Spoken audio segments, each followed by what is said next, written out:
Sconosciuto per ora il motivo che ha portato due ragazzine adolescenti di 16 e 17 anni ad assumere antidepressivi. Le giovani sono state trovate dal padre della più grande in cameretta, prive di sensi. È accaduto nel pomeriggio a Castelfranco Veneto. Le studentesse ieri mattina non si sono recate a scuola ma sono rimaste a casa. Cosa le ha spinte a fare un gesto simile? Saranno loro a spiegarlo.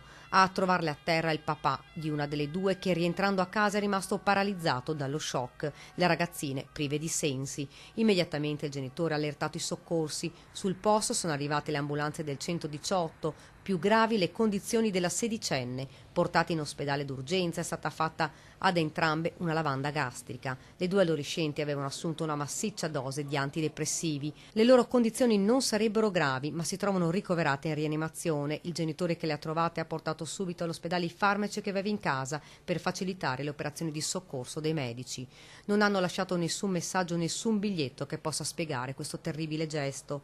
Rimangono per ora in piedi tutte le ipotesi, anche che avessero deciso di fare un gioco tanto assurdo quanto pericoloso per provare lo sballo, anche se gli investigatori ritengono più plausibile il tentativo di suicidio. Appena si saranno stabilite con il supporto dei genitori e degli psicologi, saranno interrogate dai carabinieri.